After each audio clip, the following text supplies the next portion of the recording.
Okay, well, good morning. Good morning. It's nice to be in this wonderful space this morning. How beautiful. This is wonderful.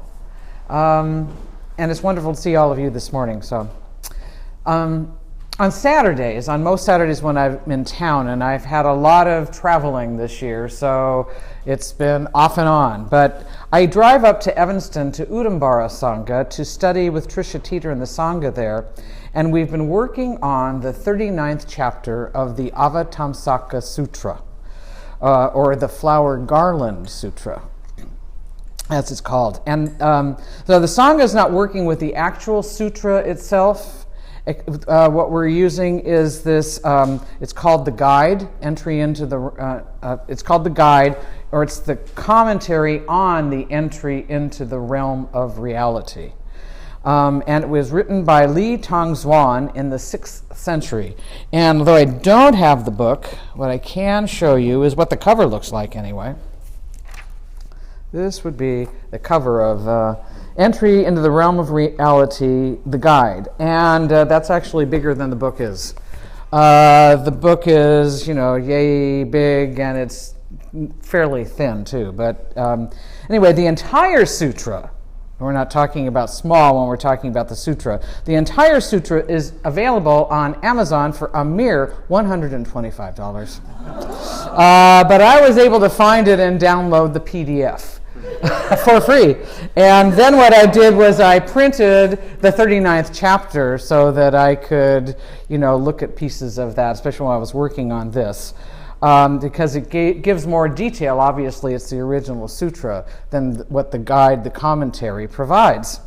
And both the commentary and the text were translated by Thomas Cleary. And I see his name a lot. He has translated a lot of Buddhist texts, and probably some Hindu ones too, because he translates from Sanskrit. Now, the Avatamsaka Sutra, also known as the Flower Ornament Sutra, probably because there's lots of ornamentality going on inside of this thing, is a huge tome. The book itself is about this thick, and it is a compilation of various Mahayana sutras that were compiled somewhere. The first ones date back to the 1st century of the Common Era. And the Huayan school, that's Huayan, the Huayan school in China, based its teachings and practices on this sutra. In Japan, this school is called the Keigan school, and which had a great influence on Dogen. And so now that I've become a little more familiar with this sutra and knowing how the great influence that it had on Dogen and Japanese Buddhism, I've also seen its importance in Mahayana Buddhism. And now that I've kind of recognized its name, when I'm reading something else, I'm saying, oh, there it is. Oh, there it is. I read last year this book. Some of you may have read it. By Fritjof Capra. Yeah, I know it. The one where he's comparing physics and the Tao of the Tao of physics. The Tao of physics. He quotes it all over the place, and was like, oh, there you are again. So anyway, the commentary that we've been reading, I will refer to as the guide. And it introduces a pilgrim by the name of Sudana. And he is on a journey to learn how to become a bodhisattva from 53 teachers and benefactors, or as they are called, enlightening beings. Now, isn't that a wonderful expression, enlightening beings? It's not enlightened beings as if it's all done, but it's enlightening beings because it's ongoing, and moreover, hopefully we're also enlightening others and having an impact on others as we go.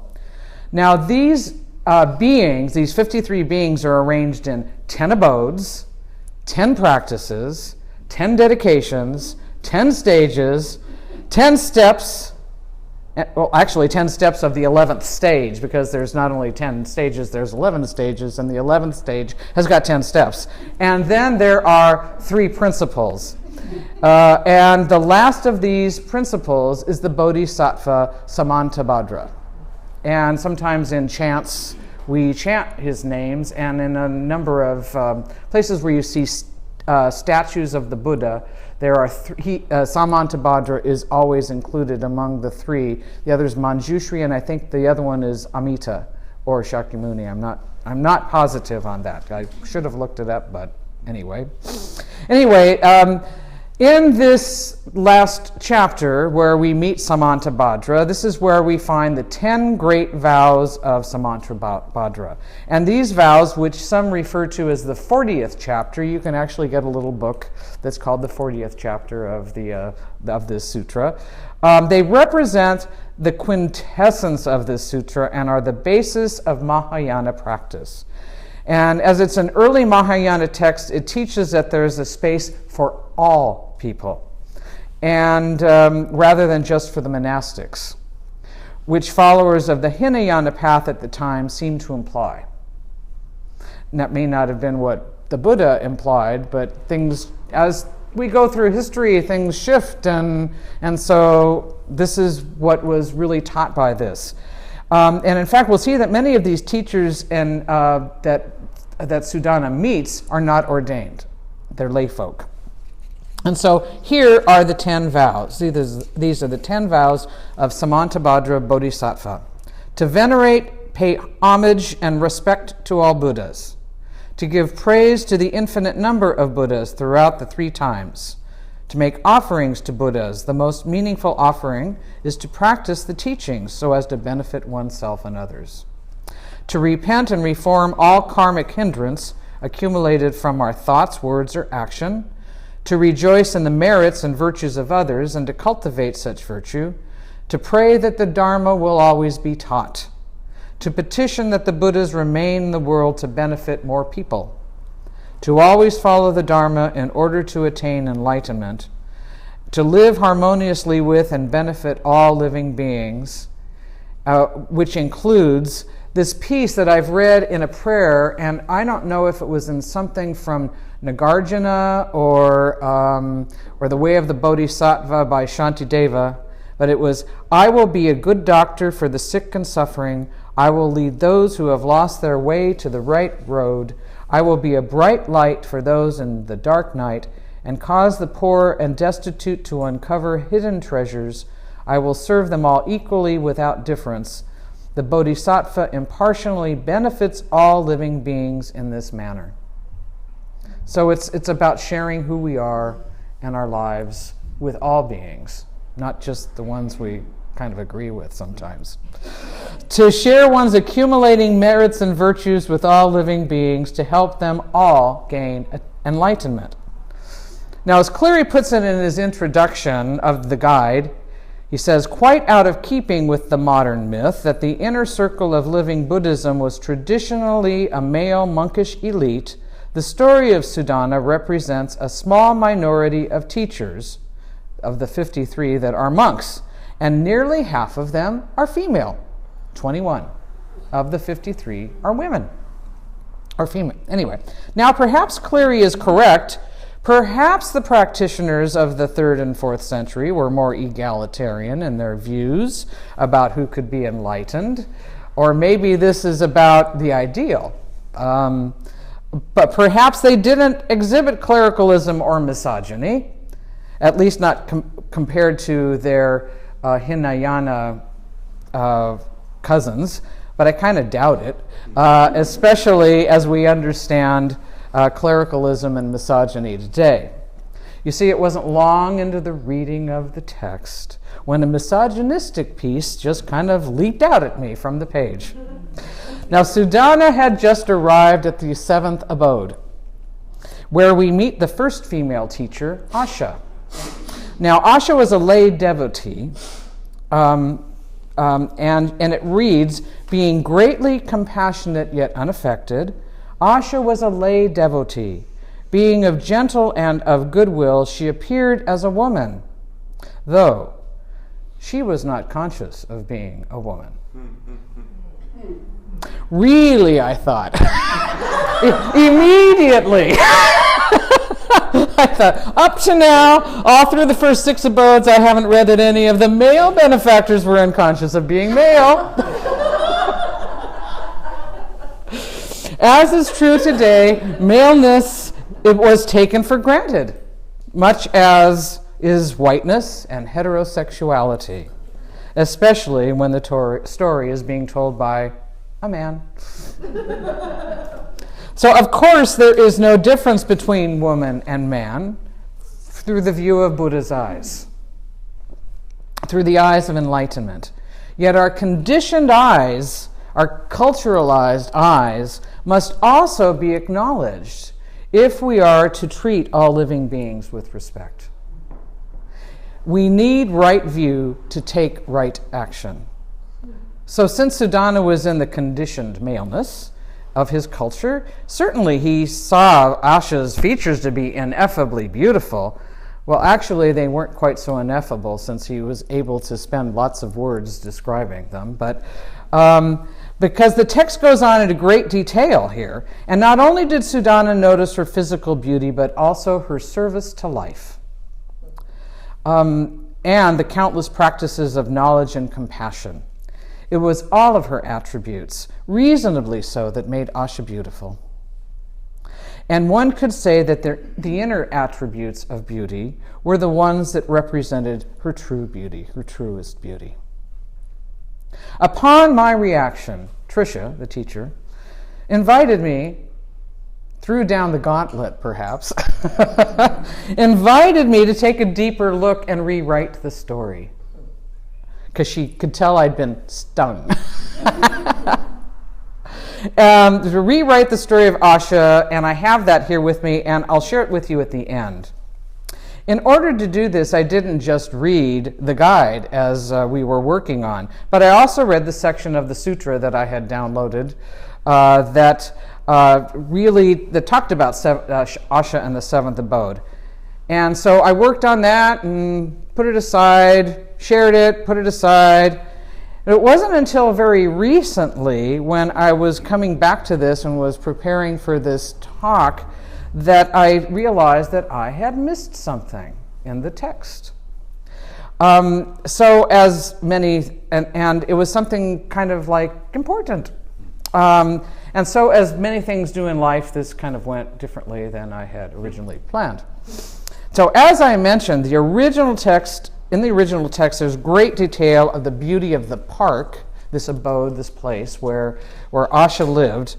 There were seemingly innumerable jewels, flowers, colors, forms, fragrances covering every turret and tower. There were banners, streamers, rivers and ponds, all covered with jewels, webs and nets, lotuses and chalices. There are ornate mansions and, of course, a throne. Now, Asha's own physical beauty is described as seated on a golden throne, adorned with a net of pearls from the ocean, wearing a tiara adorned with bracelets of gold more beautiful than that of the heavens. Her arms resplendent with the jewels of glorious light, wearing earrings of deep blue gems. Her head adorned with a veil of all kinds of jewels. Her neck draped with a string of wish-fulfilling jewels. Would you like one of those? The text goes on to describe the deeper beauty of her qualities as a bodhisattva.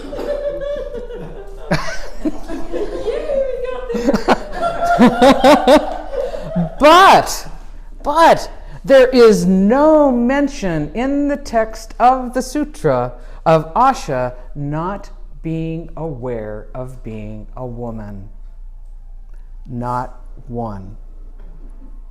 So it's only mentioned in the guide, and so most surely represents the views, culturally placed, of Li Tongzhuan and perhaps some of his colleagues of the time.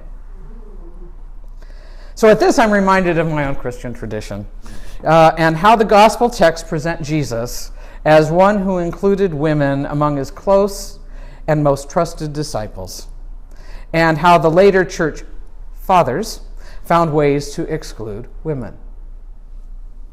Tertullian, one of the early formers of doctrine, probably, I'm not sure, around the 4th century, I'm thinking. Second. In the 2nd century, he wrote, "Woman is a temple built over a sewer."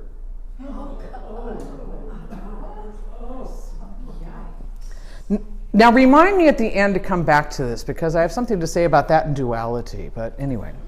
In the 4th century, Augustine said, "Woman is not the image of God, but as far as man is concerned, he by himself is the image of God."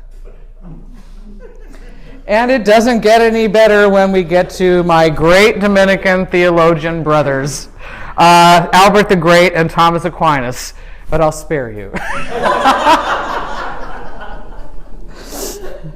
In a way, Li Tongzhuan, who lived in the 6th and 7th centuries, is much kinder to women than Western theologians, in that he didn't neglect to mention Asha's beauty. He just only diminished any importance of it. Moreover, as far as I have read so far, and I think we've gotten up to like number 25 at this point, he hasn't spoken this way about any of the other 20 women teachers and benefactors. Perhaps after he wrote this, he thought that that was enough said. Now, you may wonder what this has to do with patience, equanimity, and not giving up. Well, everything, actually. You see, when I was invited to spend time with this section of the Sutra and even rewrite the commentary, it was suggested in these emails that went back and forth between Tricia and me, that Asha demonstrated equanimity as she stood in the mud and ash of samsara, the tide not always gentle, but we carry on. This confused me because I was looking all over in the text for this word equanimity, and I couldn't find it. And this is the 7th abode, as I mentioned, and this abode is that of non-regression, not turning back. And I just couldn't make the connection right then about how this non-regression and equanimity were related. So now last year, I think it was, some of us gave some talks here on the 6 paramitas, the 6 perfections. Now, in Theravadan Buddhism, there are 10 perfections, or 10 paramitas, and one of those is equanimity. So, and I looked at that, and I thought, but then equanimity is also one of the 4 Brahmaviharas, which are known as the divine abodes. Now, I know this because years ago when I used to go to Spirit Rock for retreats, which is a Theravadan section, they have 4 buildings. And 3 of them are dormitories. One of them has got office stuff in it. And they are named Metta, Karuna, Mudita, and Upekkha, which mean loving kindness, compassion, sympathetic joy, and equanimity. They are the 4 Brahmaviharas. They're the abodes. So when you're staying in one of the abodes of the retreat center, you're staying in one of the divine abodes. And every time I stayed there, I ended up staying in Upekkha, equanimity. Who knew? So I am thinking about equanimity as the quality that allows Asha, and perhaps all of us, to stand in the ebb and flow of the tide without turning back. And I realize that that's an abode where I'd like to live. Now, superficially, equanimity is one of those Zen things that attracts people even though they may not know the name or name it as such. And this word is not used a whole lot outside of Buddhism that I've found. And there's another great word, equanimous. Okay. Being equanimous is then like being really Zen. Okay. Really cool.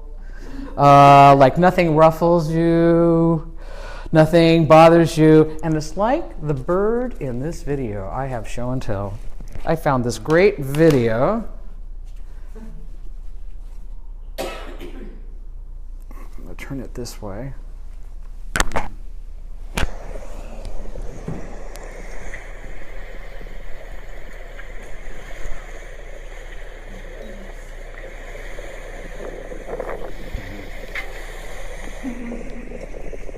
Oop, I'm going to get tangled. I got to go this way.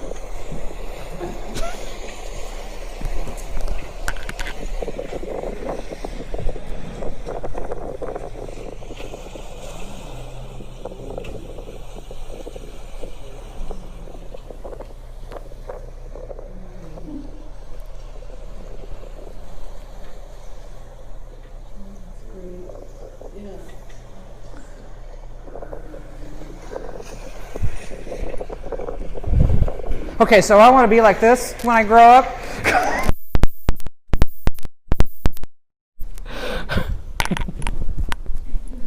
So what's great about this video, the trick of this video, is that it appears that the bird is moving.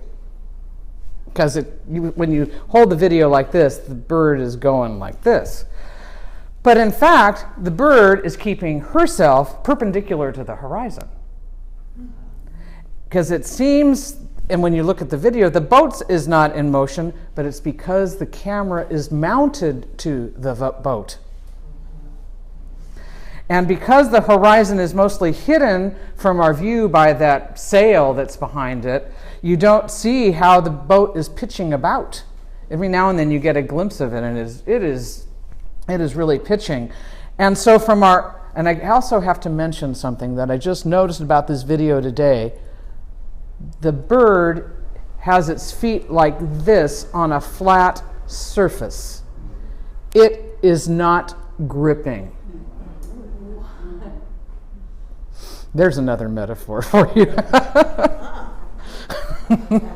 But anyway, with this pitching boat, so it's just like our own perspective in life that we are the ones who seem to be steady while the world is swirling around us. When actually, perhaps, I'm the one making myself dizzy. I certainly, like I said, have a desire to be like this bird amidst the storms, the waves, and the turbulence, and the chaos of life. And sometimes I envision my own dukkha, my own unsatisfactoriness and whatever, as kind of a queasiness that one would experience by having each of your feet, each one of them, in a different boat. Now, one of those boats could be the great raft of Buddhism that takes us to the other side. And the other one could be the bark of Peter. Now, here's a picture. This is Catherine of Siena, a great Dominican mystic and saint, and she's holding this boat, which is known in the Catholic Church as the bark of Peter, the boat of Peter. And the bark of Peter is meant to symbolize the church. So in her prayers and her life and her work, she was seen to be holding that boat, that bark. So I find the queasiness is because I find myself sometimes. And no matter how many times I hear from any teacher to become completely familiar with the typically, because this is what I might be complaining about, the typically unpleasant space in which I find myself, because I should stop and ask myself, which realm am I in on the wheel of life and death? That's a story for another time. But still, I find myself circling on this wheel of samsara, moaning that I just don't like it this way. Samsara sucks. Which realm am I in? Well, really, all I want to know is what's the quickest route to a better one.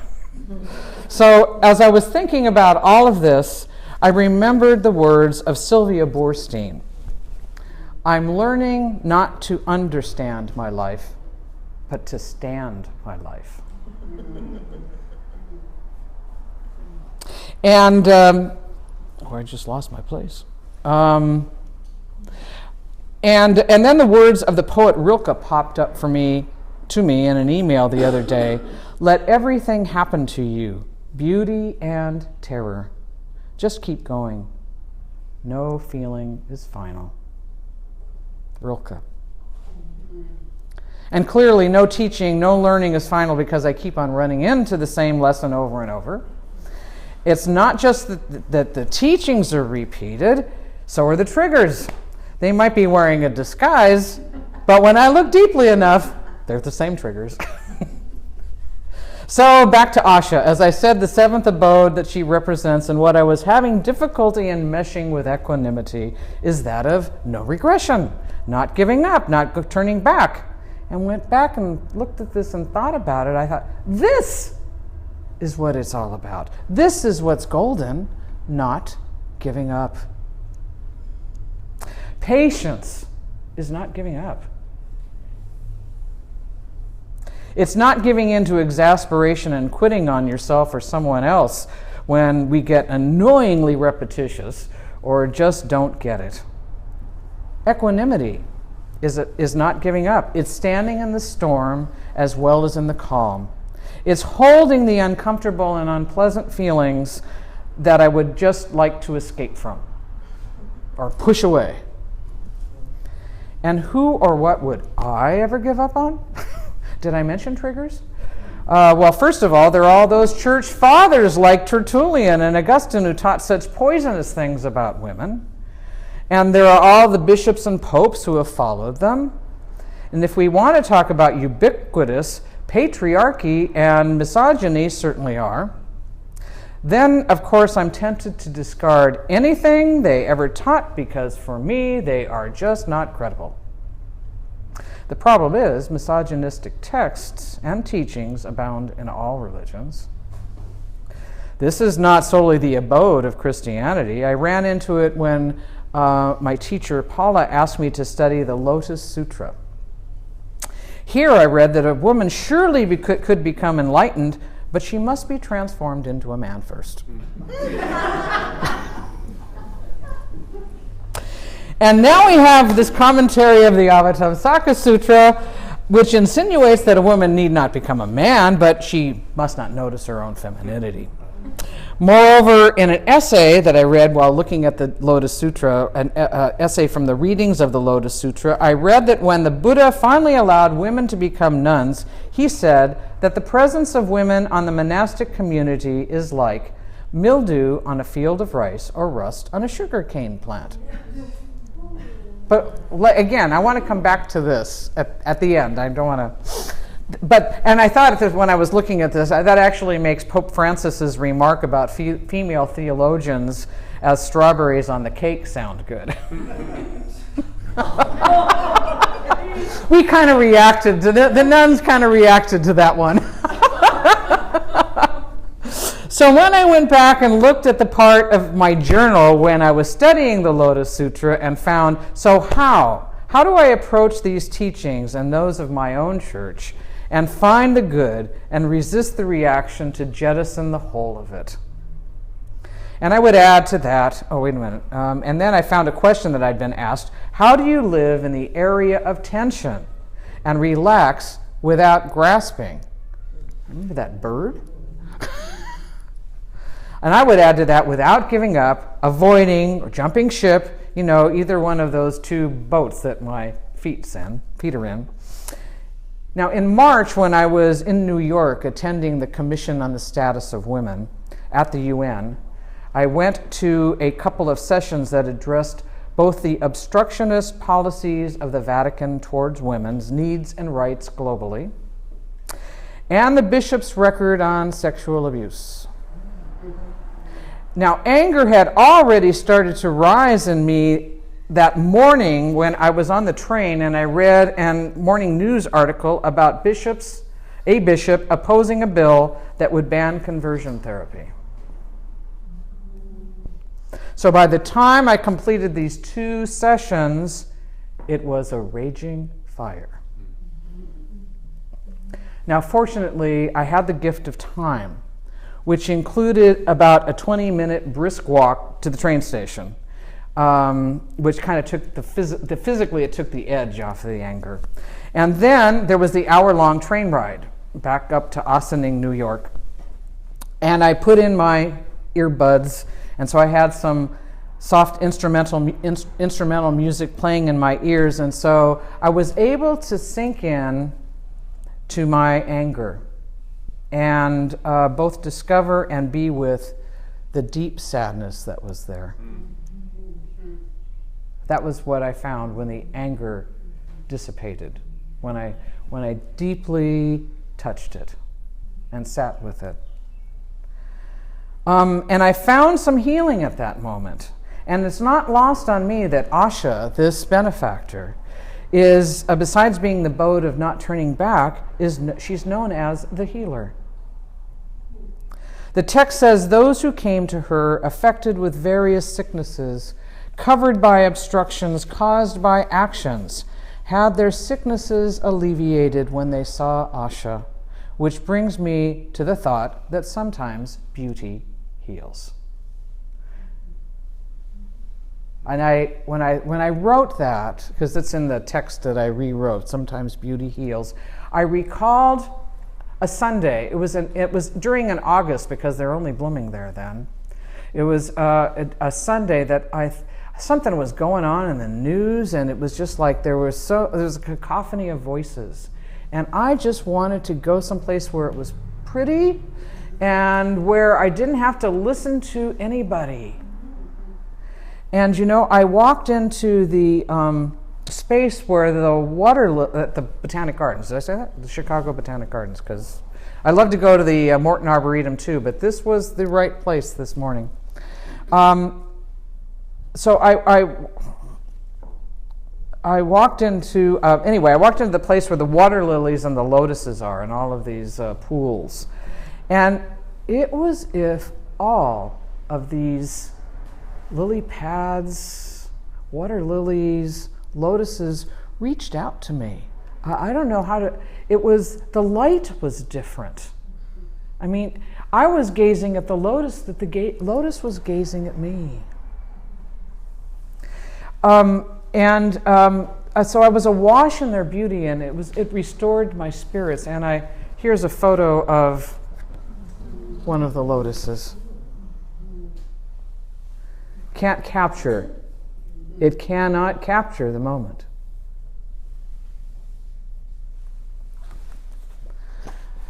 I think that most of us, when we come to Zen, we are hoping for some kind of enlightenment, some kind of healing.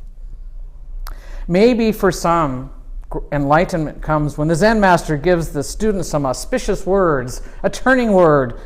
In the old days, maybe they got hit with a stick. It reads this way in some of the koans, but for me, I get little glimmers, perhaps in the guise of lotuses and water lilies along the way. And sometimes I may get really excited by a passage, like from the Avatamsaka. This doesn't apply, but it does. In a single atom, Buddhas, as many as atoms, sit in the minds of enlightening beings. So it is with all things in the cosmos. I realize all are filled with Buddhas. This is the part of Samantabhadra's vow I discovered when I was looking to find out where in the heck is this 40th chapter, since this is the 39th, and I discovered that the 40th is just a name for the vows. But I stumbled across this verse. It isn't until the light goes on in the midst of experiences, such as the one I described happening at the UN in New York in March, or the sudden rising of compassion that I felt as I looked upon images of the stricken face of the Australian Cardinal Pell as he was leaving the courthouse and had been sentenced to prison. It was surprising to me. I have not felt a lot of compassion for these men, especially the bishops, in regards to the cover-up and the abuse. But it just rose up, just as anger had risen up before. It's then that I realized that the strands of koans, sutras, teishos, chanting, all kind of come together. It's kind of like, I know how you love Indra's net, Susan, and I think of all of those jewels, and so a weaving together of all of that into something beautiful after all. This 39th chapter of the Avatamsaka Sutra is about discovering how to become an enlightening being. How to Become a Bodhisattva. Its 53 enlightening beings are a mixed bag of nuns, monks, and lay people. So many abodes, practices, stages. I haven't finished studying them yet, and I'm sure I won't know how to hold them all even when I get through reading the text. But let me tell you a little bit about, what time is it here? Okay. Let me tell you a little bit about among the emotions that arise that require equanimity for me. Let me tell you about my lesson on disappointment. Now, I had meant to bring my little thing with me, but I forgot it, so I'll have to describe it. And this, again, was in a summer, I think it was last summer, that an opportunity came up for me to do something that I really wanted to do, and that I discovered I really couldn't do it. In fact, I could say that maybe it felt a little unfair. So I was disappointed and sad. I don't think I was really angry about it, but that was there somewhere in it. And wanting to talk to someone about it, I called one of my sisters. Her name's Mary, and she had been a spiritual director of mine at one point, and we've become good friends. And I often call her, when I'm looking for a few wise words. And she listened to me, and she shared with me a line from a poem that she had recently come across that was helping her and one of her friends. And the line is, "There is no end to ego." Oh, but it gets better. "There is no end to ego with its museum of disappointments." So we laughed, of course, and she talked about how she and another one of the sisters who'd recently had a stroke, were chatting with each other about their museums of disappointment. And after I hung up, I had an idea to make a museum. It just, so I went on Amazon. I searched how could I do this thing, and I looked around the house and I found this box.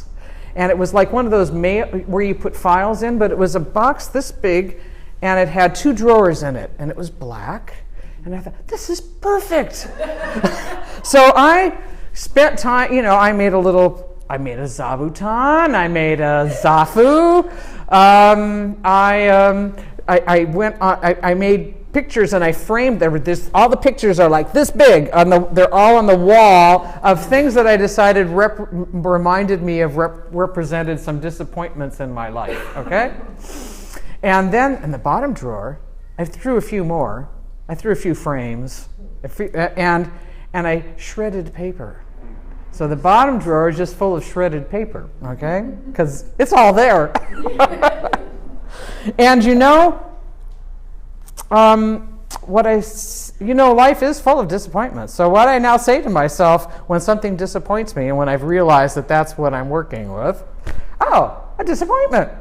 I have a museum for that.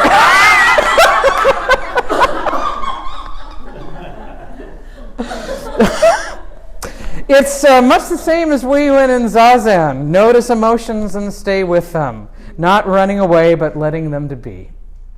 Yes, many times emotions arise. And now Asha's teaching me so that rather than allowing my emotions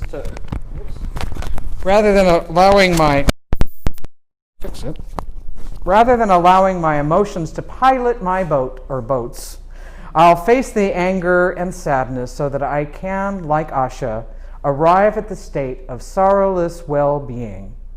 So I'm going to hang with Asha and begin again and not give up. I'm going to hang with her as she stands in this place called Samudravateli, which is the keeper of the ocean door, and that's the tide. This tide will come and go and rise and fall, and neither of us are in control of it. And there we stand and carry on. So I'd like to read you my rewrite on the section of Asha and the Seventh Abode. And I did bring copies, so I didn't bring enough copies, but I can share them.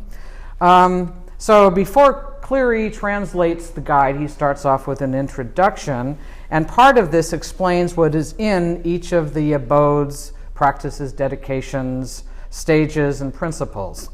So this is the section on the seventh abode.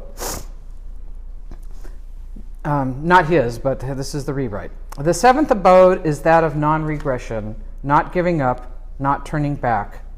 The more deeply one enters into emptiness, the less dualism encumbers the mind, until the point at which one can freely stand in the midst of female and maleness, of form and formlessness, of concepts of right and wrong, of impermanence, and not be whipsawed about. One is then completely unobstructed, able to go everywhere. And we have Asha, the section on Asha. Next, Sudana stood before the tide and watched how naturally it ebbed and flowed, how it appeared to retreat for a time, and how it returned to cover the shore again.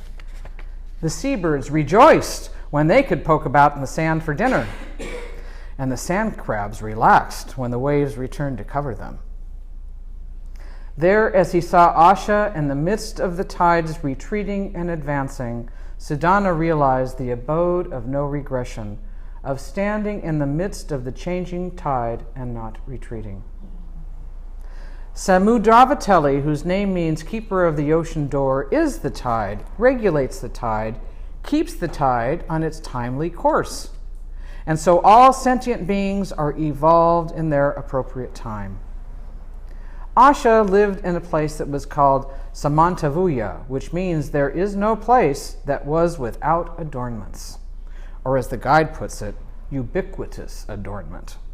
This is evident from all the jewels, jewel trees, flowers, colors, forms, fragrances that covered every turret and tower, mansions and thrones, decorated stairways, banners and streams, rivers and pools, webs, streamers, and jewel nets. Goes on for days. These adornments represent the many beautiful ways, the various beautiful ways that sentient beings hear, receive, practice, and share the Dharma.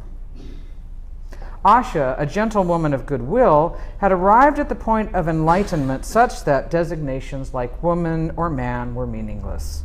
Realizing that gender distinction is a delusion, she was no longer conscious of her gender. Nonetheless, her status as both non-ordained and female offered great inspiration to others who desired to emulate her great compassion. Sudana was overcome by both Asha and her environment and understood the unspeakable beauty of knowledge when it is joined by compassion. He saw that persons with various afflictions were healed when they looked upon Asha and realized that beauty heals. Asha explained that when compassion and knowledge are joined, one can see and understand that which is true, and one can see it no matter which direction you turn. And the wonderful thing is that when we practice, allowing our hearts and minds to be opened and softened, no matter how we stumble, we make irreversible progress towards enlightenment. I love that part. Yes. The wonderful thing is that when we practice, allowing our hearts and minds to be opened and softened, no matter how we stumble, we make irreversible progress towards enlightenment. Compassionate wisdom so opens us to others that we actually share in the afflictions of sentient beings and lead them forward to becoming enlightening beings themselves. Asha's deep identification in the wheel of samsara in which all are trapped brought her to the state of sorrowless well-being, which is a liberation from sentient beings' propensities to continue afflictive habits.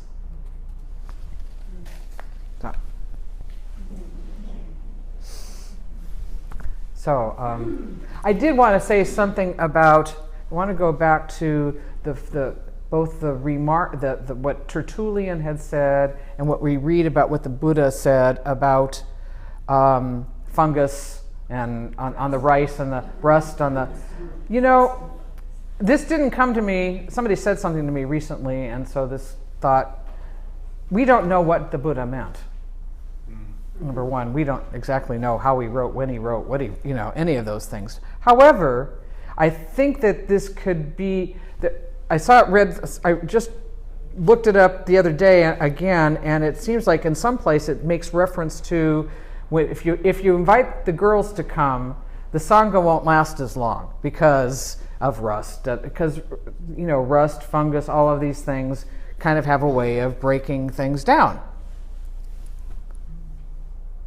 So however, Buddhism teaches us about impermanence, does it not? And we need things like the rust on some plants. We need the funguses. We need all of these things because we would be piled high with dead matter that didn't decompose if it wasn't for the goodness of the fungus that deteriorates all of it. So I could unpack this one for a while too. It'd be an interesting. The other thing that I think about with the remark about Tertullian about a woman being, house built over a sewer, is that like the way we look at the fungus and the way we look at the sewer, we are looking at this with dualistic eyes of, that's awful and I don't want to look at it. And of course, that was in Tertullian's mind too. I don't doubt it for a moment. It's because he was applying that to women. But the problem is dualism. The problem is here that, so it's like whenever we're faced with all of these issues where we're pushed and pulled, to pay attention to what is this feeling that's coming up in me? What is this revulsion? What is this anger? What is, so to really look at this, it's not to say we shouldn't say what's true about lies that are being spoken. And what else is there here in me? What else is there? For me to, because we chant today, Dharma gates are boundless. I vow to open them. Some versions say I vow to enter them. These are all Dharma gates for us. And so, anyway, I wanted to come back to that because I had this thought this morning that I didn't want to just leave it with, those are ugly things that were said and we want to push them away like we do, because there's more to it than that. Anyway, do you have any questions? Or?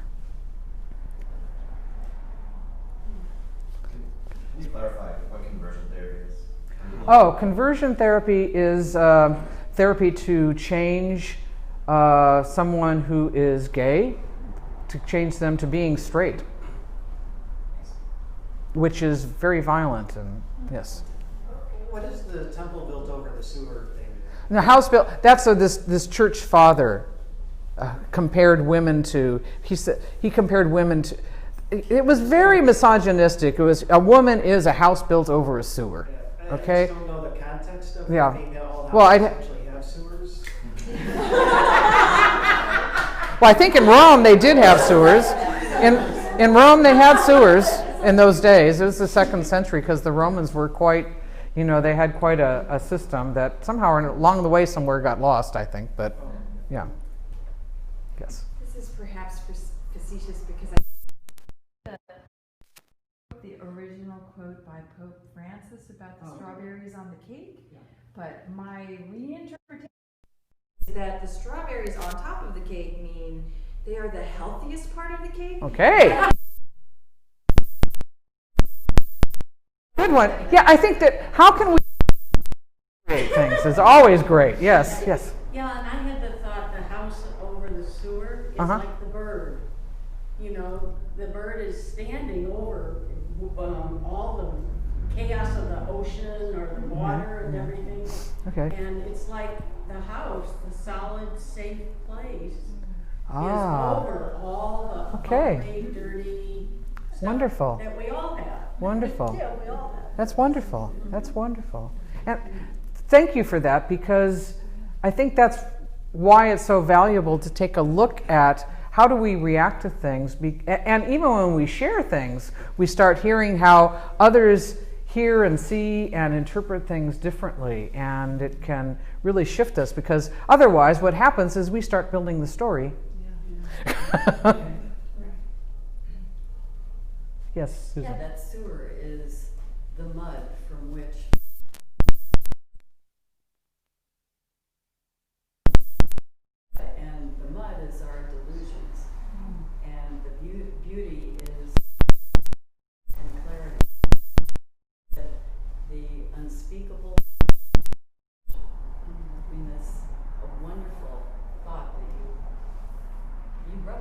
Thank you.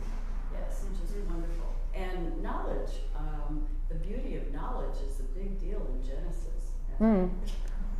Well, and knowledge is used in Buddhist writing not so much as knowledge as we think of it as book knowledge, but more as wisdom, prajna.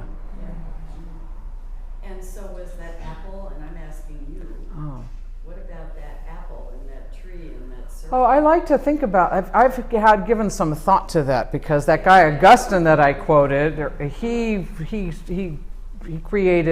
wrote what we stand on in the Christian theology about original sin, about eating, and I have thought about that when I start to look at this stuff as what is dualistic, in our approaches, and that is our human approach. That is kind of like our natural way that we come at things. And I think of that God told them not to eat of the fruit of the tree of the knowledge of good and evil. Good and evil. Don't eat the fruit of the tree of good and evil. And what occurred to me was dualism. When we eat of that tree of knowledge of what's good or what's evil, we start the process in us of I'm right, you're wrong. This is why Buddhism, why Bernie Glassman, why this Sangha talks about not knowing. We have our reactions to the sewer. We have our reaction to the rust or the mold or, was it mildew or whatever it was. I have my reactions to those things, but I need to not know for a minute. And when I listen to some of your interpretations of those things, I can rewrite this whole thing entirely. Yes. Buddha also said that not to believe anything he wrote, but what's in our heart and what we find. Mm-hmm. No doctrines, no dogmas. Yeah, and the language is a double-edged sword. Because when you name, then you do cut apart the world. Well, and maybe June, Manjushri's got a sword that kind of cuts through that. Yeah. So. Love is genderless. Sorry? Love is genderless. Mm-hmm. The other thing that was wonderful about your talk was toward opulence. And it's such in Buddhism that we think of as spare. Zen Buddhism, that is. Spare. Oh, yeah. Spare. And here is this opulent garden. Well, I think the Lotus Sutra, too, is... to open one's heart to beauty. One doesn't apprehend beauty without an open heart. Right? I don't think so. So it calls for an open heart and an embodied awareness of, that was scent and vision, and that opulence was the body apprehending beauty. And it's real clear from Dogen's writing, sutra. The Ocean Seal Samadhi is a piece that is in the Shobo Genzo, and it pulls from the Avatamsaka Sutra. And Dogen is our is who we look to for Zen Buddhism, and so he enriched himself with all of this. And spare though it is, there's a simple beauty. I think there's still a love of the lotus flower. It's just that it's not opulent. Yeah. It's a little different there. Their robes are different too. There's robes of other groups of Buddhists that are more, brocades and things like that. So, well, thank you very much. Thank you. Enjoyed being with you today. Thank you.